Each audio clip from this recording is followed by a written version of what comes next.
نن سبا د سپینې کپړې خیراتیان هم ډیر زیات سیوا شوي دي.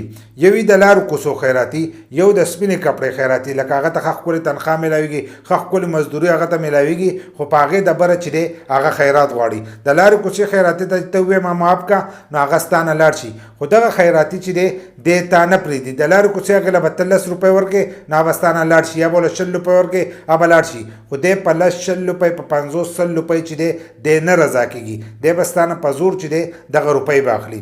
دا کم خیراتیان دي، دلته به دې ویډیو کوم، خو د هغې لپاره چې دی ویډیو به پوره ګورئ. یو لایک شیر کمنټ چې دی ویډیو له به لازم ورکوئ. بل لا د ویډیو په مقصد چې دی ځان به پوه کوئ. زیاتکر کسان د دې ویډیو په مقصد پوه نه شي، نو هغې په غلطه دا خبره چې دی دا راهړئ. دا د زیاتکر کسانو سره دا واقع شي. د کومو کسانو سره چې دا واقع شوي، نو هغه به کمنټس کې لازم وایي چې زموږ سره دا واقعیت چې دا شوي ده. که تاسو لاړ شئ اسپتال ته، که سرکاري ته لاړ شئ او که پرایویټ ته لاړ شئ، خو کله چې تاسو د ځان سره مریض بولئ او دا مریض اپریشن وشي، کله چې هغه کامرې ته راوړي، نو هغه کس په تاله مبارکي درکړي. چې کله یې مبارکي درکړه، نو بیا ستا نه هغه روپۍ غواړي. نو روپۍ که ته نه ورکړې، نو ستا نه په زور هغه روپۍ چې دي دا اخلي. له ځینو نه 500 له ځینو نه 1000 روپۍ اخلي، خو په زور دې هغه روپۍ چې دي دا ترې اخلي. ستا سره هلته کې مریض او دی نه په زور روپۍ اخلي. که غریب او که مالدار خو ستا نه دغه روپۍ چې دي دا اخلي. دا هم په پرایویټ کې دي او هم په سرکاري کې دي. او که وګورئ د دې تنخواګانې چې دي دا ښکلې برابرې.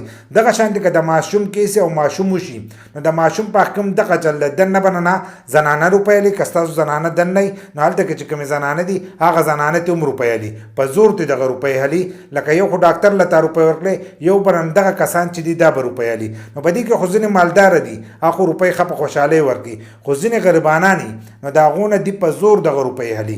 هغه که کمزوری کس او که مالداره کس وي، خو دې ته هغه روپۍ چې دي دا اخلي. او دا وران شوي د چا نه دي، دا د مالدار خلکو د لاسه وران شوي دي چې هغه وله راوالي 1000 روپۍ 2000 روپۍ چې دي دغې کسانو له ورکوي. چې څنګه دې له دغه روپۍ دي ورکړي، نو دغه شان دي بیا د هر یو کس نه چې دی دغه روپۍ غواړي. که تاسو وګورئ په هوټلو کې چې کم کسان دي، هغو له خلک ټیپ ورکوي، خو هغه دا چل نه کوي چې د هر سړي نه خپل ټیپ چې دی دا غواړي. دلته کې چې دی چې تا روپۍ ورکړې، نو دی په هر سړي نه چې دی دغه روپۍ غواړي. نو دا د سپینې کپړې خیراتیان دي. دغه شانتې نور هم دنیا شی دي. دغه شانتې که ته راشي د دیاړۍ پیلډه، نو هلته کې به هم ستا نه دا روپۍ چې دا به غواړي چې نن ستا چوکاټ ولګېدلو، نن ستا لینټر وشو، نن اولنی تاټکی مه ور واړولو. قسمه قسم طریقو باندې چې دی دغه روپۍ به نن غواړي او دا به نن په زور غواړي. یو کس له تا مبارکي ورکړه، هغه د خپله جیبه روپۍ راواغستلې او تاله یې درکړې په خپله خوشحالۍ، نو دغې ته مبارکي ویلی کېږي. په هغې کې هېڅ هم نشته. خو په زور چې غواړي، لکه دا چې ته د دې سړي نه چې دی خیرات غواړي، یا ته په بدماشۍ غواړي، نو دا قسمه خلکو له چې دی تاسو روپۍ مه ورکوئ. اوس دیاړې مر له ته ورکړې، نو د هغه خو دیاړي کمه ده، خیر څه خبره نه ده. خو دي په کوم لکه دغه ځای کې یو ځای دي. خو زیاتکر په هسپتالونو کې دا چل کېږي چې هغه ستا نه به 500 1000 روپۍ چې دي دغه نه غواړي.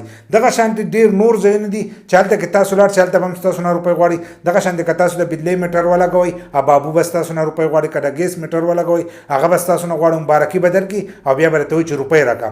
تا مبارکي ورکړه، که دې سړي له په خوشحالۍ روپۍ درکړې، جو صحیح ده. که په خوشحالۍ در نه کړې، نو ته دې زه په مخه، ځکه چې ستا تنخواه ده، په دې کې دا ستا حق نشته چې ته دې کس نه چې دی روپۍ واخلې. دغه شان که د فرنیچر پیټ ته وګورې، نو که هغه راشي او ستا په کور کې فرنیچر پیټ کړي، نو هغه به تا ته ووایي چې روپۍ راکړه، ځکه د خوشحالۍ ورځې دي، وایي د واده دی، دا پلانه دی پلانه دی، په هغې به ستا نه روپۍ غواړي.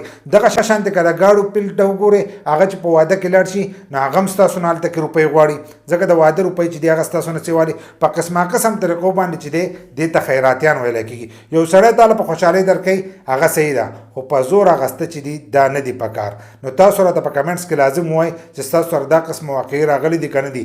بل لا چې دا کار چې دی دا صحیح دی که نه دی. د مالدار سړي دپاره خو ښه هغه ورکولی شي، خو دا په غریب باندې چې دی په زور باندې تېر کېږي، او د غریب نه چې دی په زور باندې دغه روپۍ چې دي دا اخیستی کېږي.